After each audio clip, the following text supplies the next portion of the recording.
Thank you, and welcome back to the Patriots 300 Level Podcast. My name is Eric, and as you can see, I am riding solo this week as Kevin is feeling a little bit under the weather. And I'll also be riding solo next week as well, as he'll be out of town.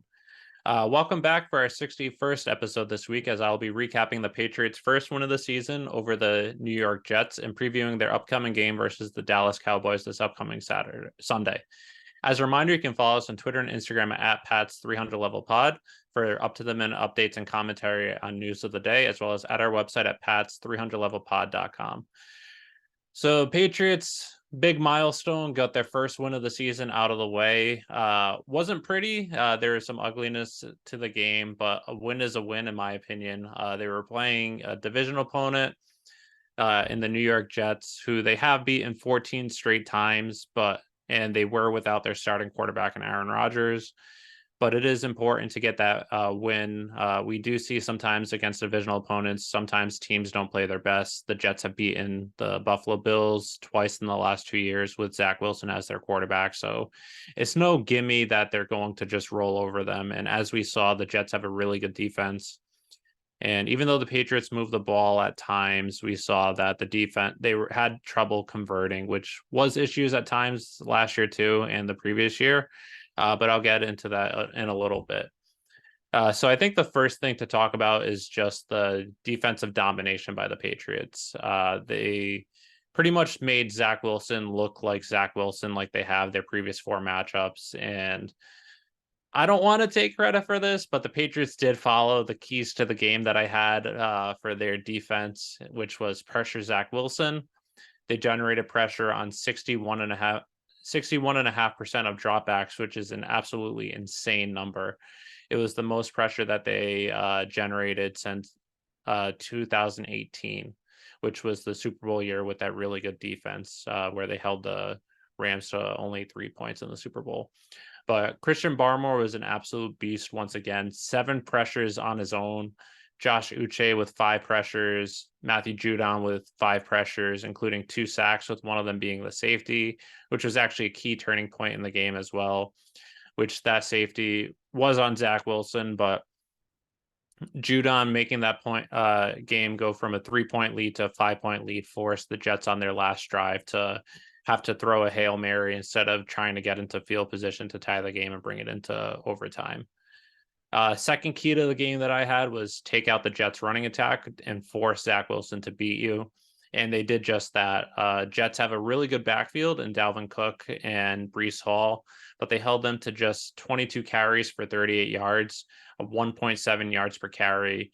And Cook had 8 carries for 18 yards. Hall had 12 carries for 18 yards.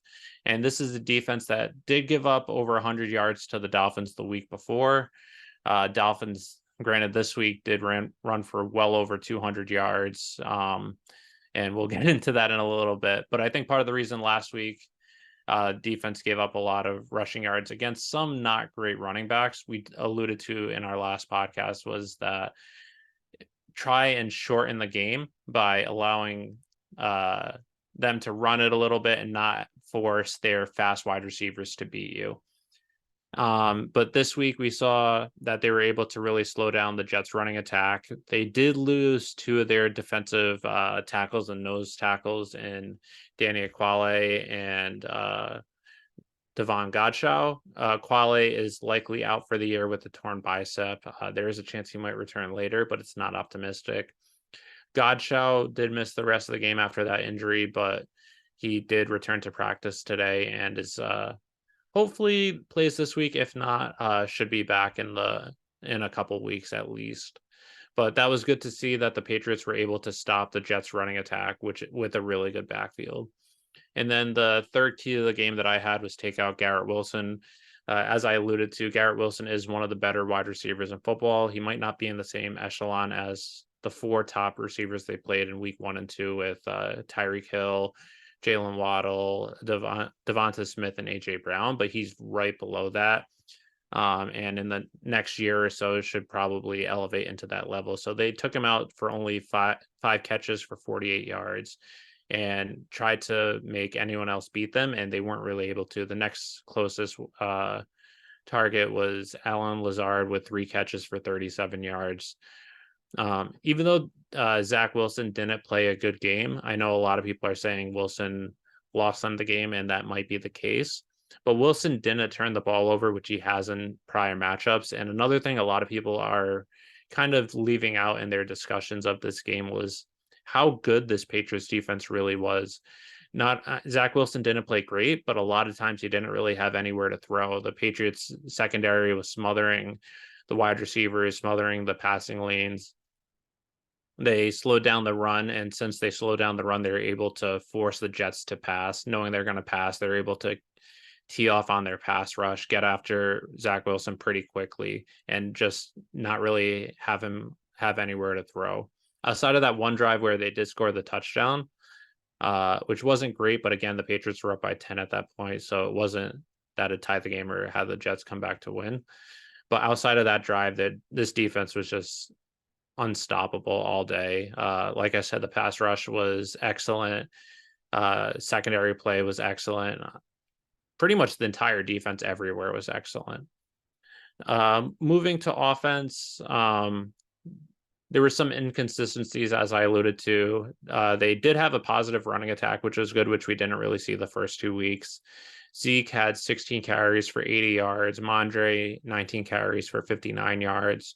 So they were able to run the ball, which was something that we alluded to, that they needed to run the ball to help open up the passing game and then open up some play action passes. And we actually did see that where they were running the ball in a 3 tight end set, 7 straight times, run it, run it, run it. Then they ran a play action, which allowed Pharaoh Brown to get wide open and run for a 70-yard touchdown or 59-yard touchdown.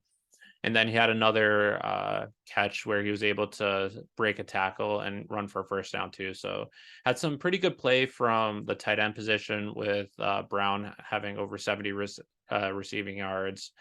Hunter Henry and Mike Gesicki had some good catches.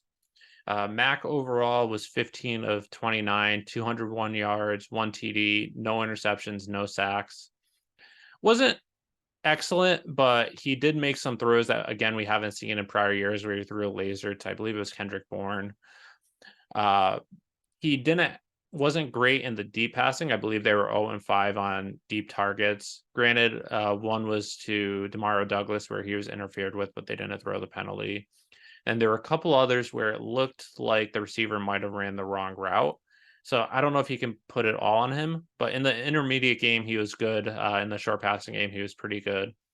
So he didn't lose you the game. He didn't throw interceptions, didn't make any mistakes. And as Bill Belichick said in the post-game locker room, that one of the keys to the game for them was no turnovers. They didn't have any turnovers, and they won the game in part because of that. Another thing on the offense, part of the inconsistency was not really a great day for the wide receivers. Kendrick Bourne only had 4 catches for 46 yards. He was your leading receiver. And then the next leading receiver was Devonta Parker with only 2 catches for 19 yards. Douglas, 1 catch for 15 yards. And then Juju, 1 catch for 5 yards. Juju overall didn't have a good day. Like I said, only that 1 catch. There were 2 deep routes where granted, we don't know the play, but on review and watching it, it looked like he and Mac were off, that he ran the wrong route. It could be that Mac just didn't throw it right or misinterpreted what Juju was going to do, but it looked like he ran the wrong route. He did have that penalty for blindside block.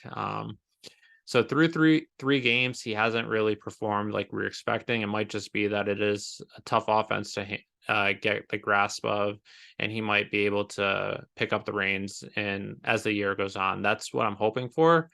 But again, it remains to be seen based on giving up Jacoby Myers essentially for similar money, who is productive in this offense. Another thing regarding the offense was they moved the ball. They had success moving the ball, but they couldn't really execute late to really put the game away. They're able to move the ball, but they got stopped before field goal position, or for late field goals. And then the last 4 drives in the fourth quarter, they had a chance to score a touchdown to really put the game away, and they were unable to really do that. I believe they punted their last 6 drives on offense, which isn't good. They were playing, again, the Jets defense, you have to give them respect. They are one of the best defenses in football, and we saw that. So they are no cakewalk, especially this early in the season where the offense isn't really gelling yet and meshing. So hopefully that's something they're able to turn around hopefully soon. But again, it remains to be seen, but they did enough to win the game at least. It wasn't pretty again, but they did enough. So overall for 3 up, 3 down for this game, let's see. For number one, I have to go with Farrow. He had that really big touchdown. Again, a lot of people didn't even know who he was on the team, but he had a really big game. He was really good in the blocking game. He had those 2 catches for over 70 yards, and he played excellent. He gives them another option at that tight end position on top of Gesicki and Hunter Henry, who are more receiving tight ends. Farrow is more of a blocker, but again, did show you his production in the receiving game. And Bill O'Brien said after the game, once he was released by the Colts, he went up to him and then the tight end coach who was with Bill O'Brien in Houston, both went to Bill and said, we need to sign this guy. And he's worked out so far. Number 2, I have to go with Christian Barmore. He was just an absolute monster throughout the game. Getting pressure up the middle, causing havoc, having 7 pressures for defensive tackle is insane. But he played really well. And then after Godchow and Aquale went down, he moved to the nose tackle position and again still held his own and played really well there. Number 3, I have to go with Christian Gonzalez. He was just an absolute animal. He was pretty much guarding Garrett Wilson almost all day, and he just didn't allow any separation at all.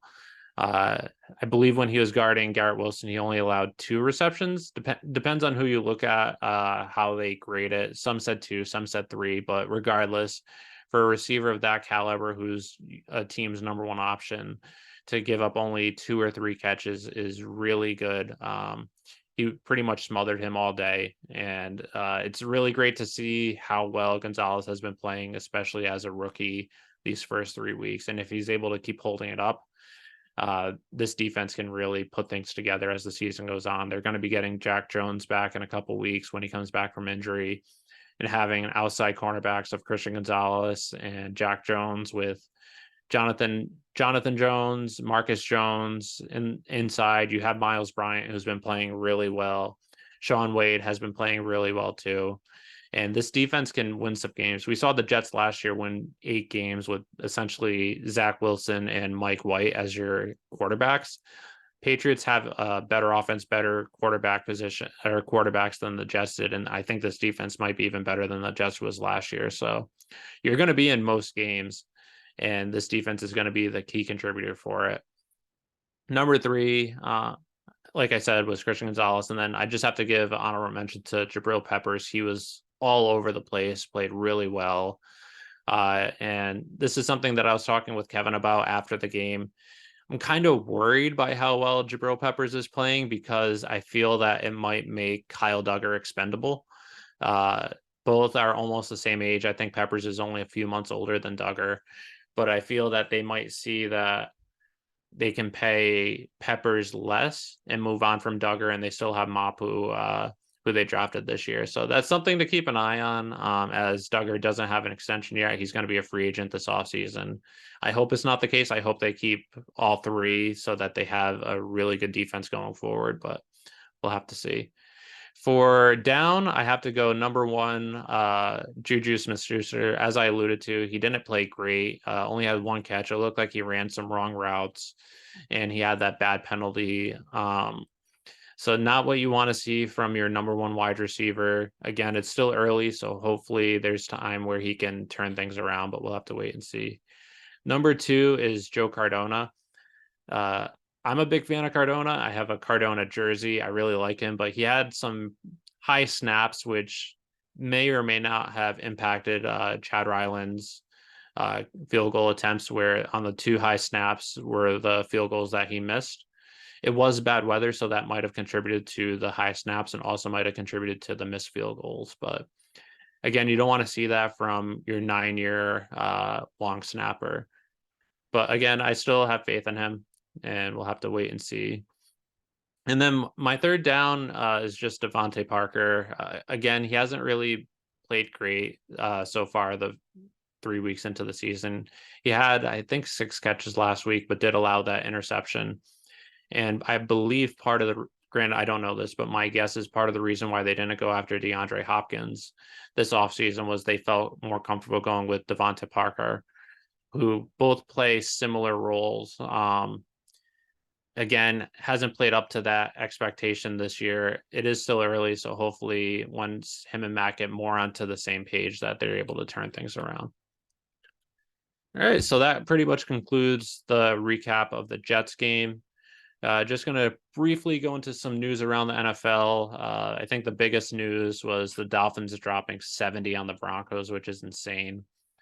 They won 70-20. And I think part of this, it made me feel even better about the Patriots defense, where it wasn't perfect when they played the Dolphins in week 2, but they did allow only 7 points in the second half and 24 overall. And they held Tyreek and Jalen Waddle to only, I believe, 126 yards between the two of them on 9 catches. So they played really well, and seeing the Dolphins put up 70 the next week, just as a Patriots fan, it made me feel a little better, just seeing that this defense might be even better than we were expecting and anticipating. But again, Dolphins aren't perfect. We saw the Patriots could have beaten them. I know a lot of people are now saying Dolphins are the team to beat, but I think it's still a little too early on that. Bills won. They won easily. They're starting to turn. I know the Bills lost week 1, but they did have 4 turnovers in that game, and then had some pretty convincing wins the last 2 weeks. So it looks like they're starting to catch their stride. And then just the Chargers, they were 0-2, and they were up by 4 with, I believe, 1:40 to go. They had 4th and 1 at their 24-yard line. And then Brandon Staley, their coach, who I think is the worst coach in football, I think most people agree, decided to go for it and ran the ball, didn't convert, and then gave the ball back to the Vikings with only 20 yards to go to get a touchdown. The Vikings should have won, but they again choked in the big moment. So they really saved Staley and probably saved the Chargers the season. But that's why I'm not too concerned about the Chargers as a potential competitor for the Patriots fighting for a playoff position, just because Brandon Staley is Brandon Staley. Then I think the last news around the NFL, which is just not really new football news, but just Travis Kelce bringing Taylor Swift to the game and everything. It's getting reactions from everyone. Bill Belichick talked about it. Mac Jones talked about it. So just have to bring it up. But all right, that's it for news around the NFL. Before we dive into the upcoming matchup, just a quick trivia question, just to add some more fun to the podcast, solo podcast. On this date, at least of recording, September 27th, in 2009, Tom Brady threw the 200th touchdown of his career versus the Atlanta Falcons. Who is the recipient of that touchdown catch? And the answer is, you guessed it, former Patriots tight end Chris Baker. All right. So this upcoming Sunday, the Patriots have a pretty tough task in facing the 2-1 Dallas Cowboys. Cowboys have a really great or really fast defense. Defense has been playing really well so far this season. They have some explosive players on offense, so it is a tough task. I think one of the X factors of the game, especially if Kevin was here, he would talk about this, is just Mike McCarthy as the head coach, I think is such an advantage for the Patriots. We saw it when the Patriots played the Cowboys in 2021, where McCarthy almost lost them the game. And he's done that throughout his career. He's not a good coach. He essentially coaches like he's playing Madden, or you could even say people coaching Madden for the X's and O's during the game does a better job than McCarthy does. So that should help the Patriots. I think the Patriots have a decisive advantage at the head coaching position. But the Cowboys do have a good defense. They're fourth overall in total yards allowed through 3 games this season, of only allowing 262 yards. Second in passing yards allowed of only 131 per game, which is insane. They have their fifth in pressure rate at 29.1% of dropbacks, which is tied with the Patriots for fifth. They're second with 12 sacks. They're second with 5 interceptions. So defense is fast. They're able to get a good pass rush. They're able to sack the quarterback and force turnovers.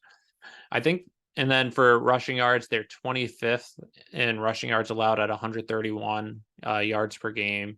And then they're third worst in yards per carry at 5.3. I think the stats are a little bit misleading for this defense, even though they have played well the first 2 games. They didn't play great against Josh Dobbs and the Cardinals, but if you look at the passing yards allowed and you see 131, you think, wow, this might be a historic defense. But if you look at the quarterbacks that they played Daniel Jones week 1 of the Giants, who myself and Kevin both think is not a good quarterback, even though he played well last year. They played Zach Wilson week 2. As Patriots fans, we saw what that was like this past week. And then they played Josh Dobbs week 3. So they haven't really played a real true quarterback yet. They do have the good pass rush, which does help them.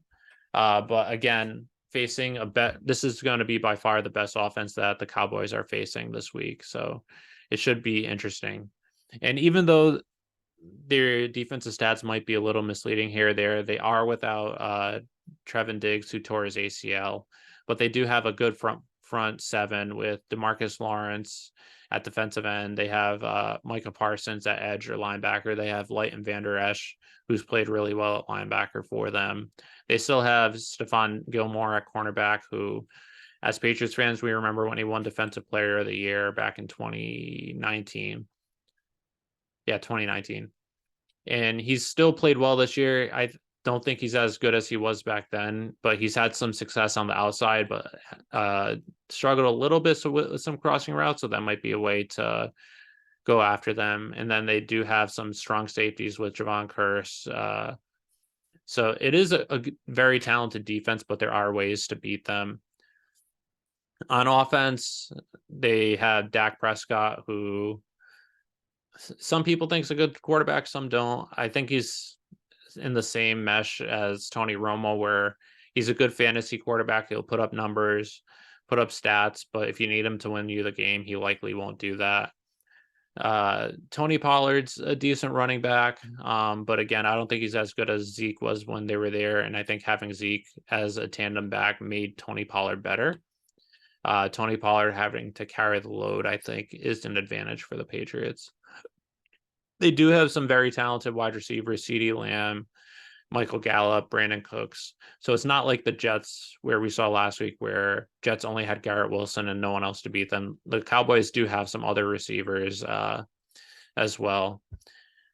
So going into the keys to the game, or actually, let's take a step back. The Patriots played the Cowboys back in 2021, which was only 2 years ago. So that might give some silver linings into what this game might look like. That was also the 4th game of the year for the Patriots. They lost that game to drop to 1-3. The Patriots are 1-2 right now. So if they lose, they'll drop to 1-3 again. Or if they win, they move up to 2-2. In that game, Dak Prescott was 36 of 51 for 445 yards, 3 touchdowns, 1 interception. He was pretty much moving the ball at will against the Patriots. Running game, Zeke had some success, but wasn't perfect. Tony Pollard, 10 carries for 40 yards.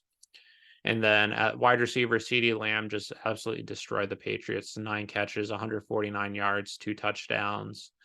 And I believe Jalen Mills was covering him for most of the game. He at least was on the touchdown pass to win the game for the Cowboys. I'm not sure if he was for the entirety of the game, but at least near the end he was, and CeeDee Lamb had success. I would expect possibly Gonzalez to cover him, but we'll have to wait and see. My guess is if Jonathan Jones is back, he'll shadow Brandon Cooks, just because Cook is very fast and Jonathan Jones is your fastest defensive back. So put Jonathan Jones on Cook and have him shadow him, and then either go with I would probably go with Gonzalez on CeeDee Lamb and maybe some safety help over the top. And then Michael Gallup, maybe Miles Bryant or Sean Wade, who has played well. In the 2021 game as well, Dalton Schultz had a pretty big game at tight end with 5 catches for 79 yards. He's no longer on the team. And their tight end this year is Jake Ferguson, who isn't as good as Dalton Schultz was. So I wouldn't expect it to be too big of an issue facing the tight end position. Ferguson has 10 catches for 70 yards and 1 touchdown in 3 games. Patriots do have some of the best safeties in football who are usually productive versus the tight end position with Peppers, Duggar, Adrian Phillips. So I think they'll be able to successfully take him out of the game. So it just depends on if they're able to really slow up this offense at the wide receiver position. So just going into the keys to the game for this week, I think it's similar to the keys are similar to what it was versus the Jets last week. On defense, I think the number one takeaway is to take out CeeDee Lamb. He's by far the Cowboys' number one option. If you're able to take out him, make someone else beat you. While the Cowboys do have a lot more threats than the Jets did, they do match up well. Like I just said, I think Jonathan Jones will be able to cover Brandon Cooks and take him out of the game. And then I think Miles Bryant or Sean Wade versus Michael Gallup, along with safety help over the top, should help slow down the Cowboys passing attack. Number 2 is slow down the run, force the Cowboys to become one-dimensional, take out Tony Pollard from the game, and then force the Cowboys to pass. If you force the Cowboys to be passing every single time, that's when you can pressure the quarterback, get after him, tee off on your pass rushes, and then you'll see some success from Judon, Uche, Barmore, Wise, and Keon White, like we saw last week. And then that kind of gets into my third point, which is continue to pressure the quarterback. Make Dak Prescott's life a living hell, force him to be on the run or stepping into hits, which will force some interceptions or turnovers. So I think that's what the defense is going to have to do. I think they're built for these type of games. They're very strong in all 3 levels. And I think they'll be able to slow down the Cowboys' offensive, both passing and rushing attack. For the keys to the game for offense, number 1, run, run, run. Cowboys have been allowing 131 yards per game, and they're allowing 5.3 yards per carry, which is 3rd worst in football. You have a really good backfield with Mondre and Zeke, so just keep attacking them, run, run, run. Pick up some chunk plays on first down, and then if you're keep getting 4 or 5, 6 yards per carry, especially if you're running on first down, is setting up 2nd and short, 3rd and short, which is going to allow your offense to be more successful. Additionally, by running the ball, it's going to force the Cowboys pass rush to slow up and be more hesitating in their pass rush, which will allow the offensive passing attack to be more successful too. If you have to be worrying about the run, you're not really able to tee off on your pass rushes, because if you do, you're going to allow the runner to get by you and pick up some yards. So I think by far the number 1 key to the game is running the ball and running it successfully. Number 2 key is for the offensive line to hold up. As I've been alluding to, the Cowboys have a really good pass rush. So it's going to be important for Trent Brown to have another great week like he did last week, for whoever's playing right tackle, well, whether it's Calvin Anderson, Lowe, to really hold up and not allow them to get by him. Number 3 is attack the defense with intermediate crossing routes, slants, and in cuts. Pretty much that short to intermediate passing game. Once you get that going as well, if 3 steps and out, you're not going to let the pass rush really affect your rhythm or passing game. And by doing that, running the ball successfully and then having a quick and intermediate passing attack, that's going to then open up some potential plays for chunk plays later on in the game, for where you can get some big yards in a deep pass to Kendrick Bourne or to Douglas or to Booty or to Juju. So that's really the keys to the game for offense and defense for the Patriots to possibly have a successful week. As we go to prediction time, I think the Cowboys are a good team. Patriots really are going to have to play, not turn the ball over and be successful, not make many mistakes. I have the Patriots winning 31-20. I think that Mike McCarthy's not a good coach and he's going to make some screw ups at certain times in the game. I think the Patriots defense is just too good where they're not going to allow the Cowboys to throw for 450 yards like they did last time and run for 100 plus. I think they're going to be able to successfully slow down Tony Pollard and force Dak to pass. But I think this secondary mixed with this passing rush is really going to slow down the passing attack, and we're not going to see the Dak Prescott performance from 2 years ago. I think the offense is going to be more successful because they're going to be able to run it and run it successfully. And then that'll be able to pick up some yards, and they'll be playing with a better field position, better down and distance to go. So that's where my prediction is. Patriots 31-20. Should be a good week. Hopefully a fun game to watch. I know a lot of people picking the Cowboys based on how they performed the first 3 weeks. But again, I think they haven't really been playing some good teams. And then this will be their really first test. And they lost a very bad Cardinals team this past week too. So we'll have to wait and see. Hopefully I'm right and the Patriots end up winning and then bring their record back to 2-2 and back to 500, but we'll have to wait and see.